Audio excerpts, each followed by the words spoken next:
ఇప్పుడు ఏంటి జగన్మోహన్ రెడ్డి గారి వ్యూ ఎలా ఉండబోతుంది? ఇది చాలా పెద్ద డ్రాస్టిక్ చేంజ్. ఇప్పుడు చెప్పాలంటే ఈ స్కీమ్స్ అనేది ఆయన నిలబెట్టినా ఆయన పడగొట్టినా ఆ స్కీమ్స్ వల్ల ఇప్పుడు కూటమి డైరెక్ట్గా వచ్చినటువంటి 8 నెలల్లో ఆయన నేను చేయలేమని చెప్పేసి ఖరాఖండిగా చెప్పేశారు. ఏంటి వైసీపీ స్టాండ్? ఇప్పుడు ఆయన లండన్ నుంచి రాబోతున్నారు, వచ్చిన తర్వాత ఏదో సమావేశం మీద పెట్టబోతున్నారు. దీని మీద ఎలాంటి ఉంటుంది స్టాండ్? ఏదైనా ఫైట్ చేస్తారా? వాళ్ళు ఆల్రెడీ చెప్పాడు కదా ఎలక్షన్ క్యాంపెయిన్లో జగన్మోహన్ రెడ్డి నెత్తినూరు కొడుకు చెప్పింది ఏంటి, తెలుగుదేశం బ్రోచర్ పెట్టి ఇది డెలివరబుల్స్ కావు మీకు, అయినా సరే మోసపోకండి, దీనికి ఎంత లెక్కలు అవుతాయని లెక్క పైసలతో చెప్పాడు ప్రజలకి. వాళ్ళు ఆయన 11 ఇచ్చి కూర్చోపెట్టి మళ్ళీ వాళ్ళకి 124 ఇస్తే మళ్ళీ అదే లెక్కలు చెప్తే ఎందుకు ఏంటి ఎవరికి ఉపయోగం? ఇప్పుడు తెలియపోతే కదా. నేను మీరు కాదు, ఆయన ఒక మాట చెప్పాడు ఎలక్షన్ క్యాంపెయినింగ్లో. రెండోది ప్రజలకు కూడా ఏమొచ్చే 7 నెలలు బట్టి వాళ్ళకి తెలియదు అప్పటి. మళ్ళీ మేము గొలువులు చెవులు గొలువు తీసి చెప్పడం ఎందుకు? ఇది ఇది ఈ దరిద్రాన్ని పక్కన పెట్టి ఆయన ఇవ్వట్లేదు కాబట్టి నెక్స్ట్ ఎలక్షన్స్కి ఆయన ప్రిపరేషన్ చాలా ఇంపార్టెంట్. అంతకు మించి ఇదే చేతను మళ్ళీ ఎత్తుకుని ఇవ్వట్లేదట వాళ్ళు సచిన ఎవరు ఎవరైనా క్లియర్గా చెప్పేశారు ఆయన.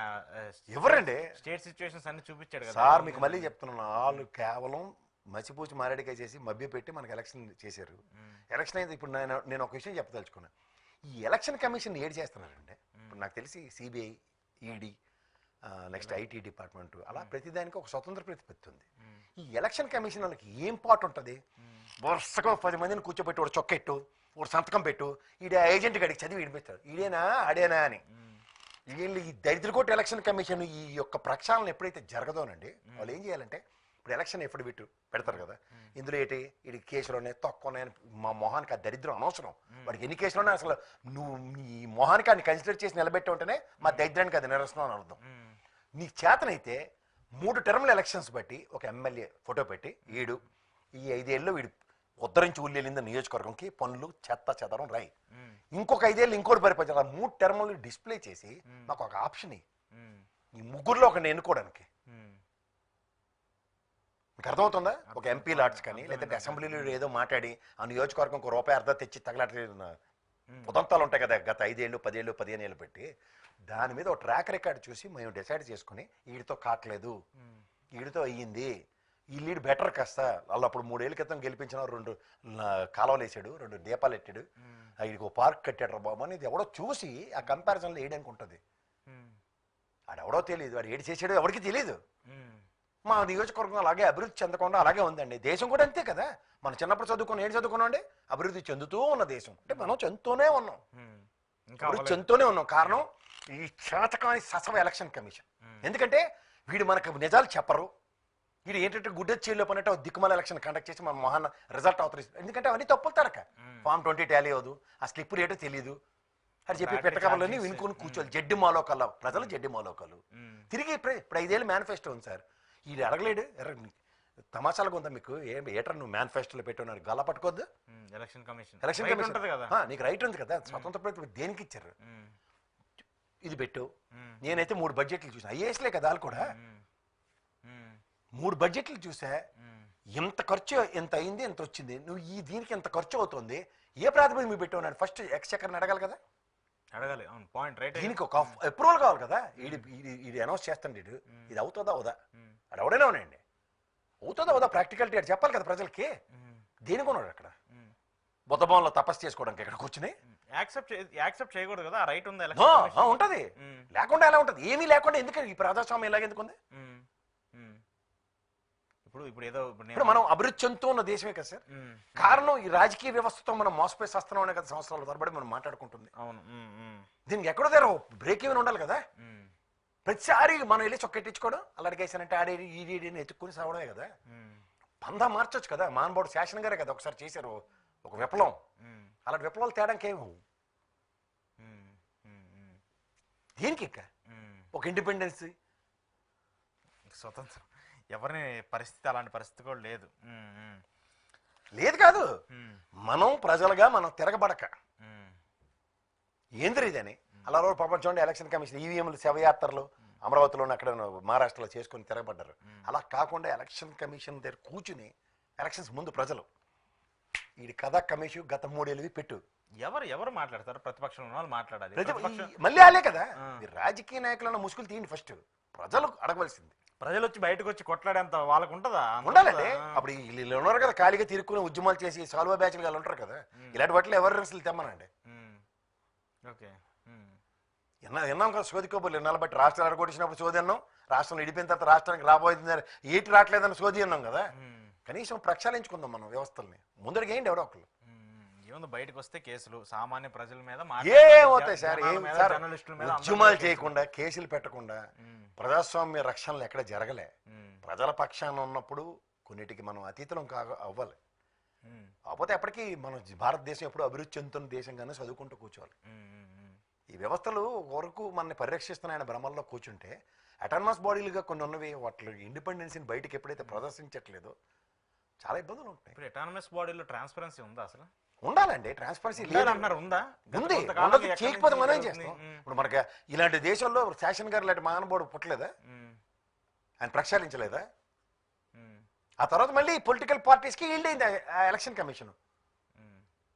అప్పుడు ఒకే ఒక్కడు ఉండి ఎలక్షన్ చీఫ్ ఎలక్షన్ కమిషన్ ఆయన శాసన్ గారి తర్వాత పొలిటిసైజ్ చేయడానికి ఒక విషయాన్ని ఒక డెలిబరేషన్ని డిఫర్ చేయడానికి ముగ్గురిని ప్రతిష్ఠించారు. అవును, చీఫ్ జస్టిస్, దానికి మళ్ళీ పర్మిషన్స్ ఎవరిని ఏంటి పెట్టాలి, ఏం చేంజ్ చేయాలి, అవన్నీ అది ప్రొసీజరల్ రివెల్ అండి. ఒకసారి వాళ్ళు పొలిటికల్ క్లస్టర్స్లోకి పోతే ఇంకెవ్వరు ఏం చేయలేరు. ఇప్పుడు already political clusters except courts తప్పితే మిగతాయి కూడా అన్ని పొలిటికల్ క్లస్టర్స్, ఈడీ అయినా సిబిఐ అయినా ఇంకోటైనా అన్నీ అలానే ఉన్నాయి కదా.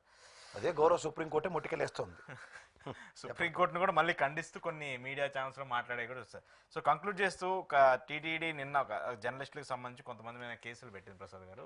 చాగంటి కోటేశ్వర గారిని డీఫేమ్ చేస్తూ డీగ్రేడ్ చేస్తూ మాట్లాడారని చెప్పేసి దాని మీద నేను స్పందిస్తారా? ఏమని స్పందించలేదు. చాగంటి కోటేశ్వర గారికి అయితే ఎవరు అవమానం చేసే అంత దమ్ము ధైర్యం ఆంధ్రప్రదేశ్ రాష్ట్రాల్లో, తెలుగు రాష్ట్రాల్లో ముఖ్యంగా, లేదంటే దేశవ్యాప్తంగా ప్రపంచవ్యాప్తంగా ఆయన ఎవరు కాంట్రడిక్ట్ చేయలేరు. ఆయన ఎప్పుడు ఏది పడితే అది మాట్లాడరు. ఆయన బ్రహ్మాండమైన ప్రవచనాలు చెప్తారు. మంచి ప్రవచనాల్లో ఒక భగవద్గీత సారాంశం కానీ లేకపోతే లలిత సహస్రనామం యొక్క సారాంశం ఏదైనా ఆయన మాట్లాడారంటే రాముడు ఔన్నత్యం కానీ ఎవ్వరు అనవసరమైన కాంట్రవర్సీలు ఆయన ఉండరు. తర్వాత ఆయన చాలా సంయమనం పాటించే మనిషి. బిలో ఆయన ఉద్యోగరీత్యా పనులు చేస్తూ ఆయన ప్రవచనాలు చెప్పడానికి వెళ్ళినప్పుడు కూడా ఆయన ఎప్పుడు he has not bothered for anything. అలాంటి అతీతమైన వ్యక్తి గురించి ఎవడు ధైర్యం చేస్తాడు? ఈ తొక్క తోటకూర పనికిమాల ప్రోటోకాల్ ఆయన మొదటి నుంచి నాకు దర్పంతో నేను వస్తే కాన్వాయ్ కావాలి, నాకు కారు కావాలి అన్న ఆయన మెంటాలిటీ అయితే మనం ఏదైనా మాట్లాడాలి. అరే ఆయనకి ఇప్పుడు నాకు తెలిసి ఈ జీరో ఉంటాడు చూడండి, ఏసీ మెర్సిడీస్ అలాంటివి పంపిస్తేనే కానీ రియల్ ఎస్టేట్ వ్యాపారానికి. సో అంచేత అలాంటి బాధలు ఆయనకి లేవు. ఆయన చాలా బ్రహ్మాండంగా 10 మెట్లు కింద దిగి ఆయన మొదలు నిలబడి ఉంటాడు. అలాంటి వ్యక్తికి అవమానం చేయడం అనేది ఎవరి తరం కూడా కాదు. అంచేత ఎవరో అవమానం చేశారని పనికిమాలిన సెట్ వేసుకుంటే సానా దినాలు యాదించుకోవాల్సి వస్తుంది. అంటే ఇవన్నీ కక్షపూరితంగా చేసినాయి అనుకోవచ్చు. అప్పుడు గట్టిగా వాళ్ళు they want to suppress the voices అండి. భయం పడతారు అనేది భ్రమంలో ఉన్నారు. భయం కూడా పడతారు. టీటీడీ చైర్మన్ అంటే క్యాబినెట్ హోదా కూడా ఉండదు. ఒక స్వతంత్ర ప్రతిపత్తి కలిగిన బోర్డుని మేనేజ్ చేయడం అంటారు. ఏ గవర్నమెంట్ వస్తే వాళ్ళు ఆ బోర్డులో రాజకీయమే కదా జరుగుతుంది. రాజకీయం ఉంటుంది. ఆ రాజకీయాలు అందరి మీద చేసేస్తుంటే ఎవడు ఊరుకుంటాడు? రాజకీయాలు ఆ టీటీడీ ఘటనలు కావచ్చు, ఇప్పుడు సెంట్రల్ గవర్నమెంట్ ఎప్పుడూ లేని విధంగా టీటీడీకి సంబంధించి వాళ్ళ ఇష్యూస్ ఏం జరుగుతుందని చెప్పి క్వశ్చన్ చేయడం కావచ్చు, ఇవన్నీ కూడా చూస్తుంది. ఆఫీసర్ కదా వచ్చి దౌశాల భూమి ఇక్కడ ఒప్పందాల ప్రకారం లోపాయకార ఒప్పందాల ప్రకారమే కదా మినిస్టర్ ఆఫ్ హోమ్ అఫేర్స్ నుంచి వచ్చిన ఆయన వెళ్ళిపోయాడు. సంజీవ్ ఖన్నా గారు, కుమార్ గారు, సంజీవ్ ఖన్నా గారు అనుకుంటా. సో డ్రాస్టిక్ చేంజెస్ అయితే జరుగుతున్నాయి ఏపీ రాజకీయాలకు సంబంధించి. డ్రాస్టిక్ చేంజెస్ ఏం లేవు. ఏం చేయాలో తెలియక తీరు కూర్చొని తారలాడిందని ఏదో పనులు చేస్తున్నారు. ఇప్పటి చెప్ప పెద్దిరెడ్డి గారిని తీసుకొచ్చారు ఇప్పుడు సీన్. పెద్దిరెడ్డి గారిని అరెస్ట్ చేస్తారా? ఆయనకి సంబంధించిన పవన్ కళ్యాణ్ గారు చాలా సీరియస్ గా ప్లాన్ చేస్తున్నారు. సరే సార్, సరే మీరు అరెస్ట్ దాకా వెళ్ళారు కదా, చేయమనండి సార్, చేయమనండి. నేనే చెప్తున్నా సార్. మీకు తెలుసో తెలీదో 14-19 దానికన్నా ముందు కిరణ్ కుమార్ రెడ్డి గారు ఆయన కూడా ఈ పెద్దిరెడ్డి మీద కేసు పెడతారు. అన్ని ఎంక్వైరీ చేసి ఏటీ లేదని ఇంటికి వెళ్ళిపోయారు. ఇదే కూటమి 14-19 దాకా అదే.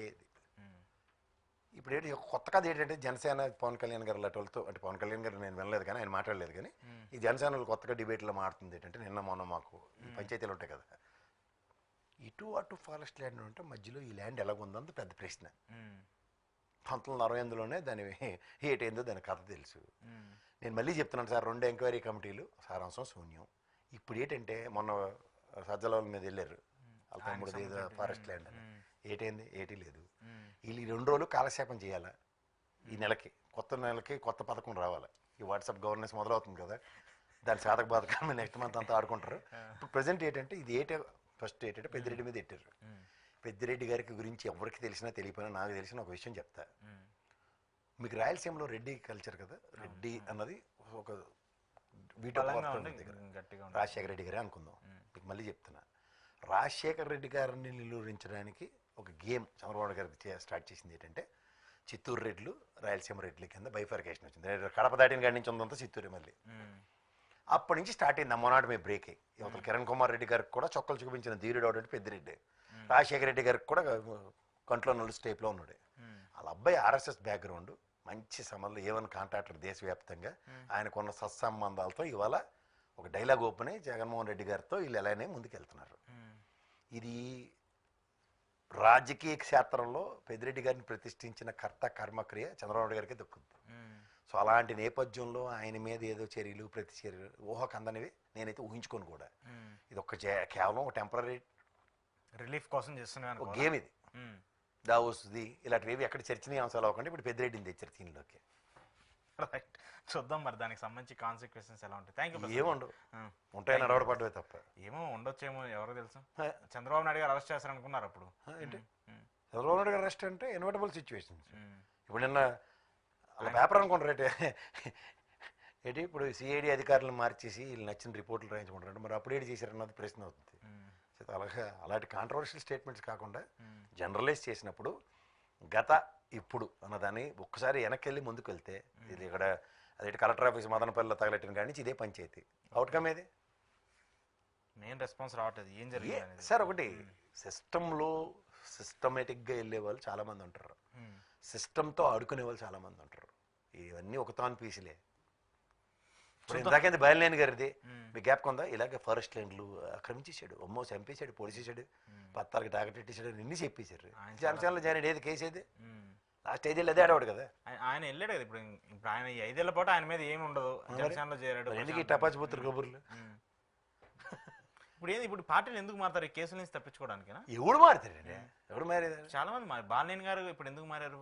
ఆయన అడగండి. జగన్మోహన్ రెడ్డి విమర్శల మీద ఆయన చేసి ఏదో అర్ధరాత్రి సంతకాలు పెట్టించారు, బయటకు వచ్చి మాట్లాడారు. జీవితంలో చేసిన పనికొచ్చిన పని అదొకటి, అర్ధరాత్రి సంతకం. ₹2.49 పైసలకి యూనిట్ కరెంట్ దొరుకుతుంది. క్రెడిట్ తీసుకోమండి. అర్ధరాత్రి అయినా పని చేసినందుకు ధన్యవాదాలు చెప్తున్నాండి. ఎవడికి ఉపయోగం సార్ అలా వెళ్తాను. Right sir, thank you very much. ఇది కేఎస్ ప్రసాద్ గారితో స్పెషల్ ఇంటర్వ్యూ. చూస్తూనే ఉండండి ప్రజాచైతన్యం.